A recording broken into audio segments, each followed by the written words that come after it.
Congolaises, Congolais, mes très chers compatriotes,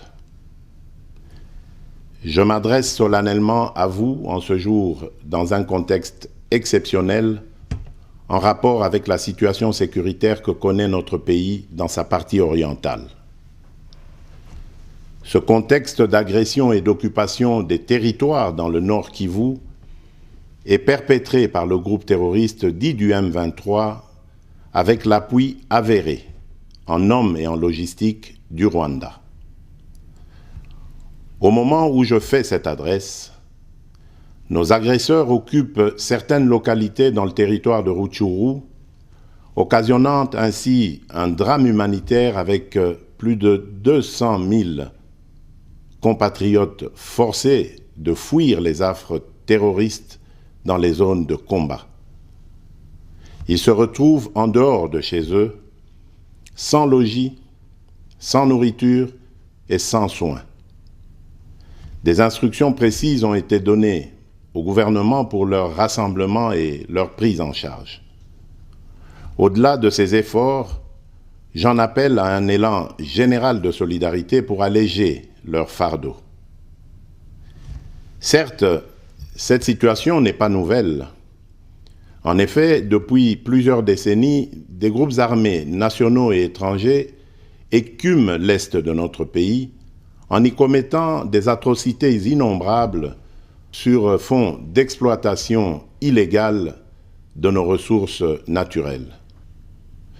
C'est ainsi qu'à l'occasion de mon avènement, j'avais été amené à prendre l'engagement devant la nation de rétablir au cours de mon mandat la paix et la sécurité là où elles sont compromises et de les consolider là où elles existent. Sitôt dit, sitôt fait, j'ai sans délai et de bonne foi commencé à développer, notamment avec tous nos 9 pays voisins, une diplomatie de proximité en vue d'établir avec eux des relations de coopération franches, transparentes et de caractère gagnant-gagnant. Avec l'Ouganda, par exemple, nous sommes allés jusqu'à décider de mutualiser nos forces armées afin de combattre ensemble la nébuleuse des ADF, une milice d'origine ougandaise qui cependant n'opère que dans le Nord Kivu. Et aussi, nous avons lancé 2 projets de construction de routes transnationales. Avec le Rwanda, un mémorandum d'entente a été signé dans le commerce de l'or avec une entreprise nationale. Une ligne aérienne a été ouverte à la compagnie nationale rwandaise dans notre pays et un accord de non-double taxation a été signé. Malgré cela, ce pays va nous surprendre en réactivant les terroristes du M23. Alors qu'il avait été défait par les armes en 2013, le M23 va refaire surface en prenant notre armée à court, notamment à Bunagana, cité qu'il occupe depuis le 13 juin 2022. En effet, sous la fallacieuse accusation de soutien des FARDC au FDLR, le Rwanda a en réalité des velléités expansionnistes, avec comme intérêt principal l'appropriation de nos minerais, et pour ce faire, il s'active à déstabiliser l'Est du Congo pour créer une zone de non-droit en vue d'assouvir ses appétits criminels. Pour faire face à cette situation, 2 options s'offraient à nous, la diplomatie ou la guerre.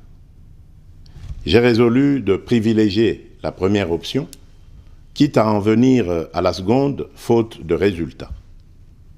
L'option diplomatique a donc été mise en œuvre.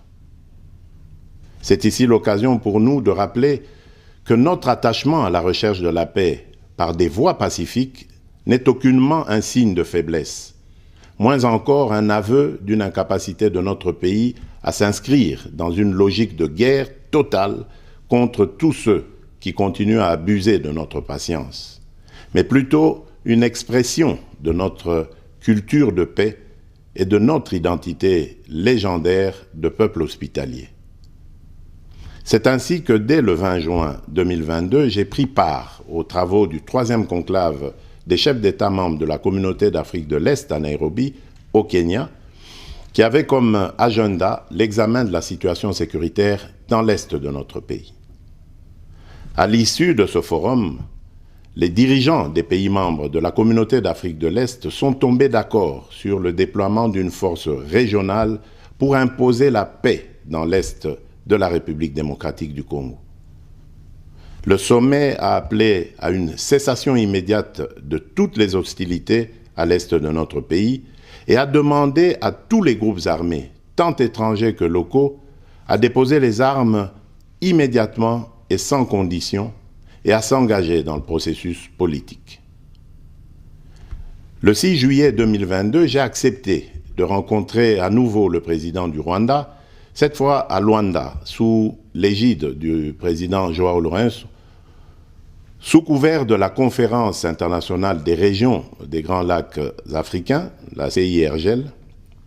Il en est sorti une feuille de route qui stipule entre autres objectifs normaliser les relations politiques et diplomatiques entre la République démocratique du Congo et le Rwanda.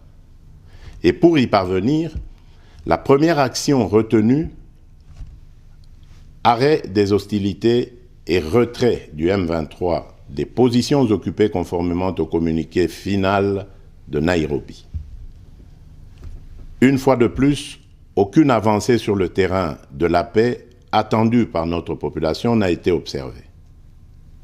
La dernière activité diplomatique en date a été la rencontre avec le président Paul Kagame autour du président français Emmanuel Macron et à l'initiative de ce dernier, en marge de l'Assemblée générale des Nations unies à New York. Ici également, pour l'essentiel, il a été acté le principe d'un cessez-le-feu immédiat et du retrait inconditionnel du M23 des positions qu'il occupe, toujours sans résultat tangible sur le terrain. Mes chers compatriotes, comme vous pouvez le constater, malgré notre investissement et les efforts fournis dans cette optique, la paix et la sécurité ne sont pas au rendez-vous. Garant de l'indépendance, de l'unité nationale et de l'intégrité territoriale, je réitère mon engagement constitutionnel de défendre la patrie jusqu'au sacrifice suprême. Mes très chers compatriotes, ne doutons jamais qu'ensemble réfléchis et engagés, nous puissions changer le monde. À vous, nos vaillants soldats, vous qui avez pris l'engagement de servir sous le drapeau, je vous invite ici au sens élevé du patriotisme en ce temps particulièrement exceptionnel de notre histoire, de défendre notre pays, de protéger l'intégrité de son territoire et d'assurer la sécurité des Congolaises et des Congolais contre toute agression ou attaque d'où qu'elle vienne. À vous, mes très chers compatriotes, la guerre qui nous est imposée par nos voisins exige de chacun de nous des sacrifices. C'est le moment de taire nos divergences politiques pour défendre tous rassemblés notre mère patrie. Notre histoire et notre marche commune ont sans cesse démontré que, loin de s'effondrer, notre nation et son peuple ont toujours relevé ce genre de défis et nous en sommes toujours sortis victorieux.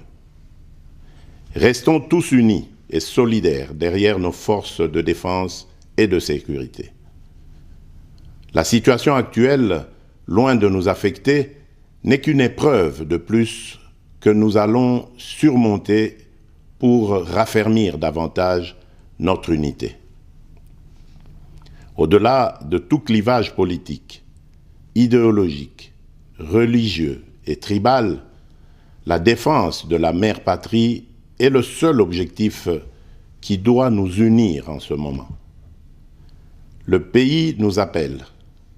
La nation a besoin de l'engagement de toutes ses filles et de tous ses fils.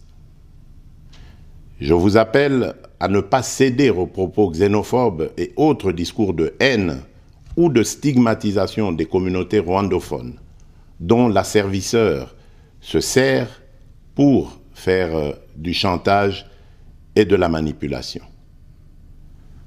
Tout acte allant dans ce sens sera sévèrement puni.